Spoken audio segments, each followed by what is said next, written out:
Bonjour tout le monde. Une fois de plus, je veux vous parler de la présence. Je veux vous parler de mon voyage dans la présence, de ce que je vis, de ce que j'ai expérimenté dans les derniers mois à propos de la présence. En fait, j'ai été allumée, si je peux dire, par 4 préceptes tibétains quelques semaines avant le stage du cerveau au mois de mars, au Québec cette année. Et le précepte était le suivant. Devant une perception, on ne doit pas l'ignorer, le réprimer, le nourrir ou le guérir par aucune technique. Alors là, pour moi, j'écoute ce vidéo d'un Rinpoché qui parle de serrer la main avec nos monstres et qui dit « Il ne faut pas l'ignorer, le réprimer, le nourrir ou le guérir. » Ça m'a pris plusieurs fois à être capable de comprendre les 4 concepts, là, ne pas ignorer, ne pas réprimer, ne pas nourrir et ne pas, je dirais, c'est pas juste ne pas guérir, c'est ne pas intervenir, ne pas vouloir que ça se transforme ou que ça aille mieux, mais ne pas guérir le définit très bien. Alors, je suis allée au stage du cerveau, puis j'ai dit, nous allons pratiquer la présence en même temps qu'on travaille sur le cerveau. Et j'avais mis une alarme sur mon téléphone, et quand l'alarme sonnait, il fallait arrêter tout ce qu'on faisait, puis dire, bon, qu'est-ce que je ressens présentement? Ce dont j'ai peur? Comment je me sens? Et finalement, au stage que j'ai suivi, qui est un stage de tantra, j'ai redonné ce même exercice, cette même consigne, mais cette fois-ci, je me suis dit, on va y aller par le corps physique, le corps émotionnel et le corps mental. Alors, c'est comme ça. On arrêtait, ça sonnait, le téléphone, et là, on disait, qu'est-ce que je sens physiquement? Il fallait nommer un ressenti physique. Ça pouvait être n'importe quoi, là. Les cheveux me piquent, le ventre est coincé, j'ai mal aux genoux. Juste un ressenti physique. Puis ensuite, on disait, qu'est-ce que je ressens? Et c'était la même chose, juste une émotion. Pas besoin qu'elle soit compliquée, confusion, tristesse, bien-être, joie,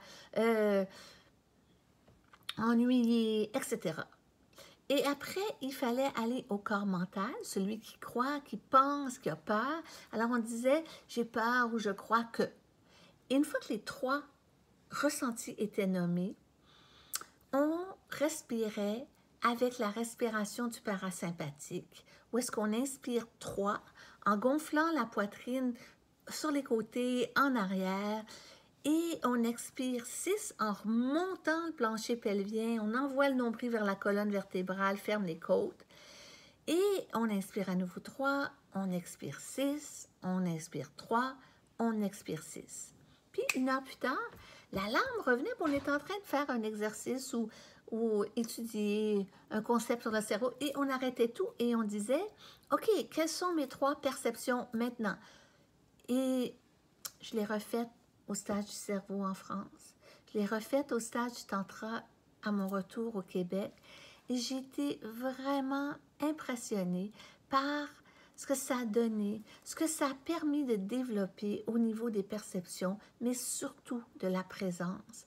Parce que c'est facile de parler très longtemps de quelque chose sans rien ressentir, sans vraiment être présente à ce qui est tel quel. Alors, si on résume, on disait ne pas nourrir, ne pas réprimer, ne pas... non, je recommence. Voyez-vous, c'est assez compliqué de se souvenir, il faut quasiment l'écrire. Ne pas ignorer, ne pas réprimer, ne pas nourrir et ne pas guérir. Puis là, dans un des stages, quelqu'un a dit, moi, j'ai beaucoup de difficultés à fonctionner avec le négatif. Tu ne pourrais pas les dire en positif. Ça m'a pris quelque temps pour vraiment sentir ce qu'était le positivisme là-dedans. Alors, pour ne pas ignorer, en positif, on pourrait dire accueillir. Alors, j'accueille. Ne pas réprimer, pour moi, ce que ça voulait dire, c'est l'inclure. Parce que des fois, je peux dire, ah, je vais très bien, puis j'ai une petite partie de moi qui va pas bien, mais je l'appelle une petite partie. Mais c'est parce qu'elle est encerclée dans un petit coin, là, puis j'y vais pas parce qu'elle me semble très petite. Si je la laisse, premièrement, j'arrête de dire qu'elle est petite et je la laisse être incluse dans tout ce que je suis. Pour moi, c'est comme ça que je conçois ne pas réprimer. Maintenant, ne pas nourrir. Ça, j'ai travaillé longtemps sur ne pas nourrir, pas alimenter, pas en faire une histoire. Et ça, là, ça prend là, une certaine discipline de dire, non, je ne ferai pas une histoire de ça, même si c'est terrible, j'en ferai pas une histoire. Ça sera pas... Je ne le raconterai pas à 10 personnes en y rajoutant plein de choses, puis en parlant de mon point de vue, puis qu'est-ce que l'autre a dit, puis qu'est-ce que j'ai pensé, puis ça m'a ramené à mon enfance. Puis... Non, non. C'est vrai qu'il y a des émotions qu'on doit regarder plus profondément, qu'on doit faire de la thérapie, qu'on doit investiguer. Mais il y a, quand on parle du ressenti et ne pas nourrir, c'est pas ça que ça veut dire. Ça veut juste dire, voilà ce qui est, c'est cela. Le grand Soham, c'est ça. Soham, le mantra en sanskrit, S-O-H-A-M, ça veut dire ça, c'est ça. It is what it is, c'est ce que c'est. La situation telle qu'elle est ne peut être autrement. Mais aussi, finalement, je suis arrivée à la conclusion que quand une pensée harcelante est là, pour moi, ce qui est le plus simple, c'est de dire, je me soumets à toi, à cette pensée. Et on dirait que quand je dis, je me soumets à cette pensée-là, elle est là, puis je ne dirais pas qu'elle ne devrait pas être là, puis pourquoi qu'elle est là, puis non, je me soumets. Elle arrête. Elle se calme. Elle n'est pas nourrie. Et finalement, ne pas guérir, pour moi, c'est la place de l'unité essentielle, où est-ce que j'appelle l'essence, si je dis, choisis l'unité essentielle dans cette perception-là, ouvre-moi un chemin à l'essence, je te suis. Alors ça, pour moi, c'est peut-être les côtés d'une façon plus positive de présenter ça, mais c'était facile d'apprendre, là, ne pas ignorer, ne pas réprimer, ne pas nourrir et ne pas guérir. Ne pas guérir, là, c'est très, très, très, très, très difficile. Ça prend beaucoup de retour à soi. Alors, une des choses que j'ai compris aussi en neurosciences, c'est que beaucoup de ce qu'on pense est redondant. C'est comme si ça tournait en rond. Et j'ai compris où ça tourne en rond. Tu sais, quand on fait ça, là, ça tourne en rond, justement là, derrière l'oreille, au centre du cerveau, on a ce qu'on appelle le système limbique. Et dans le système limbique, au centre du cerveau, c'est là qu'est l'amygdale. Et on en a deux, là, mais on met ça souvent au singulier. Mais dans l'amygdale, c'est le siège de la peur, le siège des émotions viscérales. Et moi, j'appelle ça le premier chakra, là, la survie. Alors, c'est très ancien, c'est avoir peur du lion qui va nous attaquer, puis on va mourir dans notre caverne. Et ça, c'est survie. Et l'amygdale, chez les hypersensibles, est déjà plus active que chez une personne non sensible ou de sensibilité normale. Chez les hypersensibles, déjà, l'amygdale va déjà travailler plus, puis comme ça, plus que quelqu'un d'autre, parce qu'elle est toujours en écoute de ce qui se passe partout, avec ses grandes antennes. Chez les hypersensibles, on voit que l'amygdale du système limbique est plus active que le restant de la population. Déjà, l'hypersensible est déjà en hyperactivité de l'amygdale. Et là, quand la peur arrive ou l'inquiétude, ça devient obsessionnel. Mais à côté de l'amygdale, il y a dans le système limbique l'hippocampe, qui a de l'air d'un petit cheval de mer. Et c'est là, l'hippocampe, c'est le siège des mémoires de notre passé émotionnel. C'est-à-dire que si vous vous souvenez de quelque chose de votre enfance, parmi tous les événements de votre enfance, c'est parce qu'à ce moment-là, il y a eu une charge émotionnelle qui était forte, qui a fait que, oups, par l'émotion, vous avez pris vous avez enregistré l'événement et c'est devenu votre autobiographie, c'est devenu, on appelle ça la mémoire biographique, la mémoire des événements passés. C'est dans l'hippocampe, qui est juste à côté de l'amygdale. Alors, quand vous commencez à sur quelque chose qui vous fait peur, les mémoires émotionnelles qui ont rapport à ça dans l'hippocampe aussi s'activent. Et là, on a ce qu'on appelle en anglais limbic hijacking, prise d'otage du limbique. C'est comme le limbique devient tellement actif que le lobe frontal ici, qui pourrait être en charge de nous organiser, nous rassurer, peut pas faire ce qu'il a à faire parce qu'on a une prise d'otage. C'est une séquestration du limbique qui, lui, est en charge, puis vraiment, c'est comme ça à l'intérieur de nous. Puis, c'est énervant. C'est tellement énervant.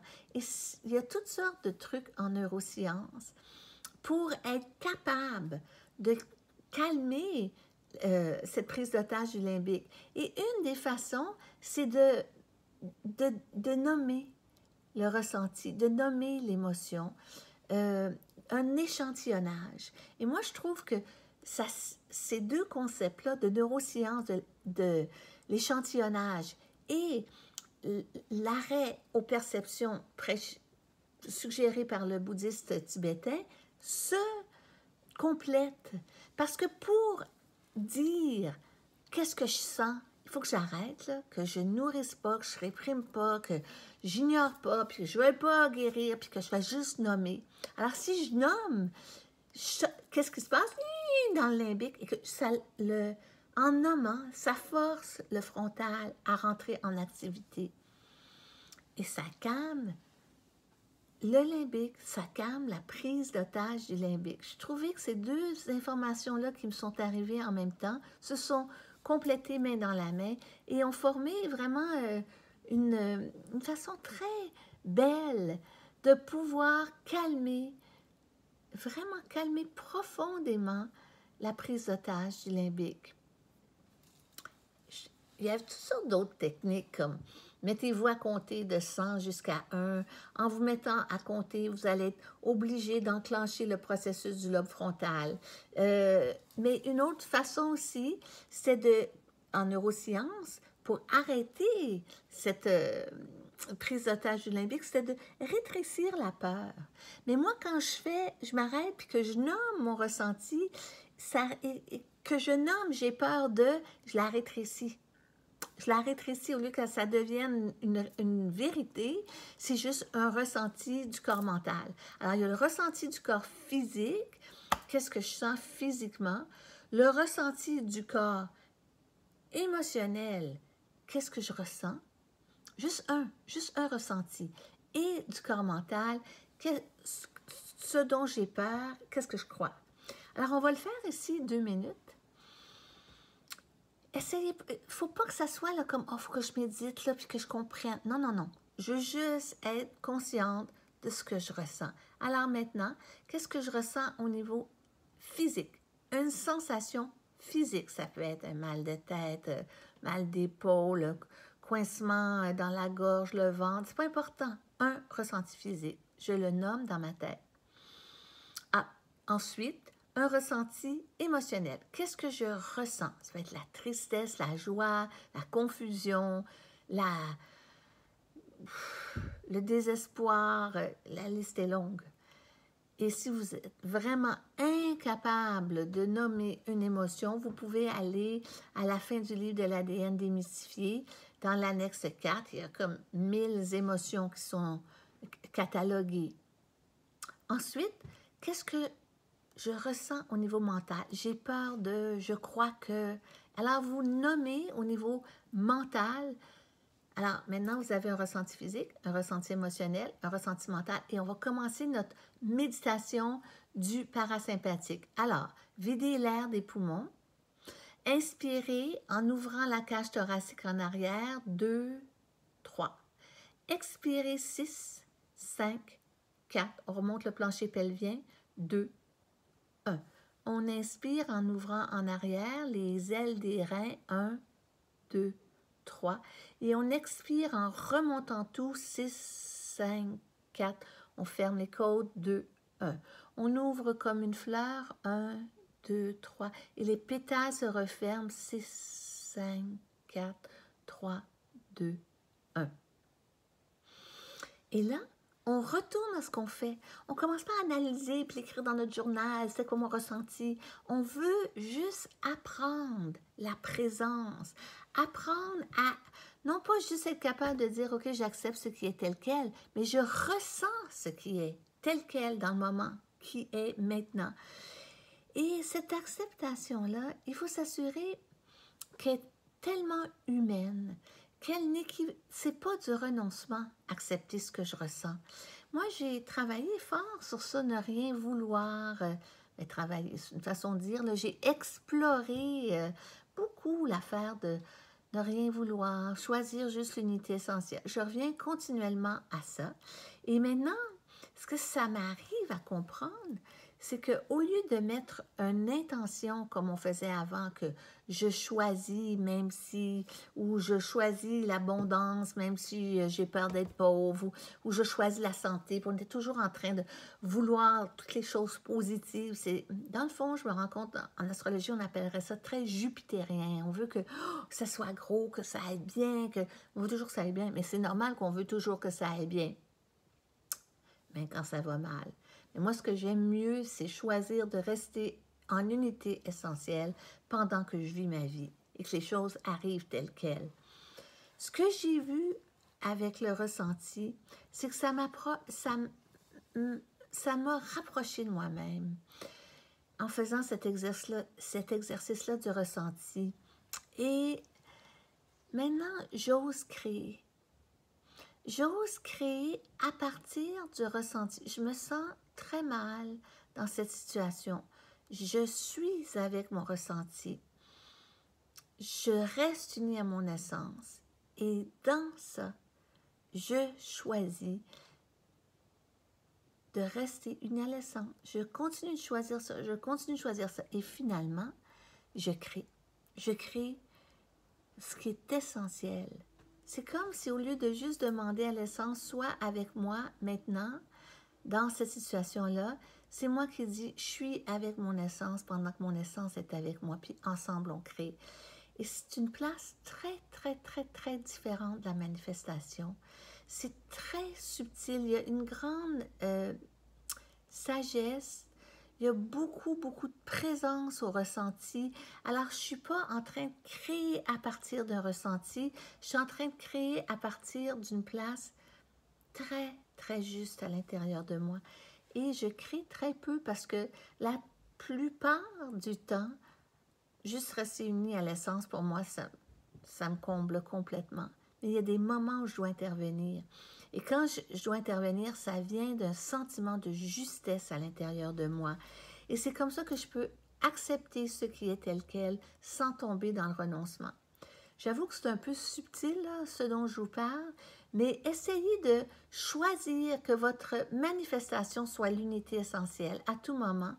Et à partir de cette place d'unité, à un moment donné, il va monter à l'intérieur de vous. OK, ici, je dois créer de la joie.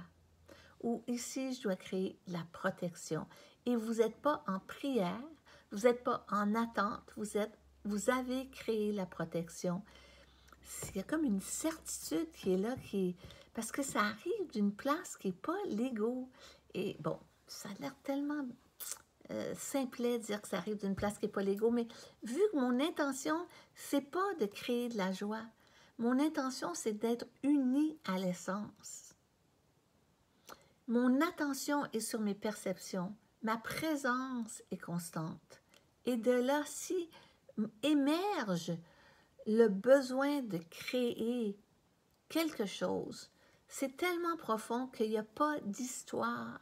Il n'y a pas une histoire, c'est justement ça. Il n'y a pas d'histoire à propos de ça. C'est comme si je me soumettais au fait de créer.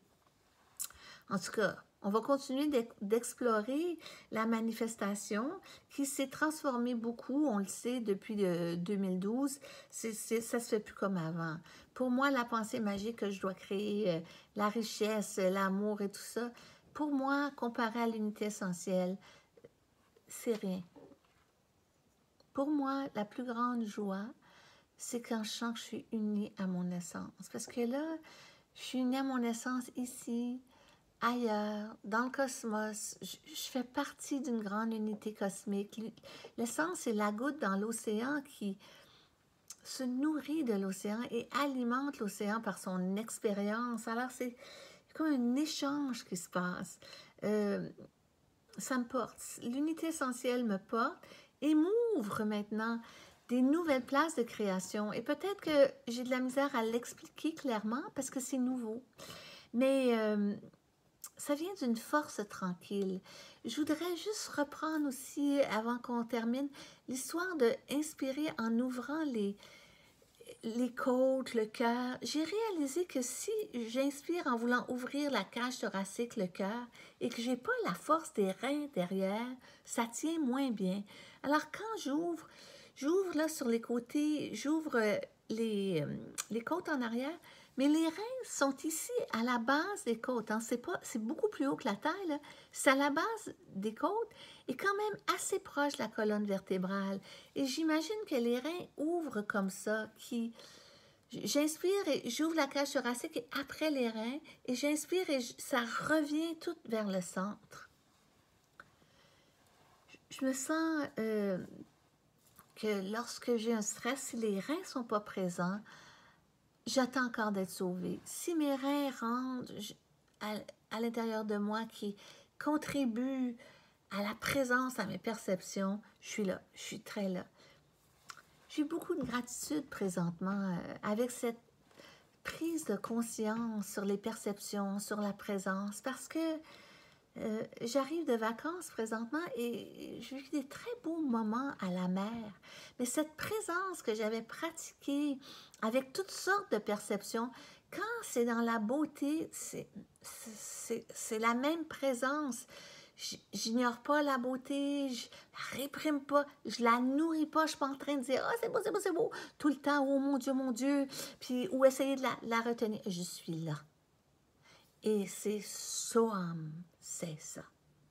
Et franchement, là, ça me fait plaisir de partager ça avec vous aujourd'hui. Puis je vous souhaite cet été à la mer d'avoir, vous aussi, ou à la montagne, ou peu importe où vous serez, cette joie de la présence à ce qui est tel quel, mais dans une écoute ressentie, dans une présence sincère et très gentille avec soi, très douce.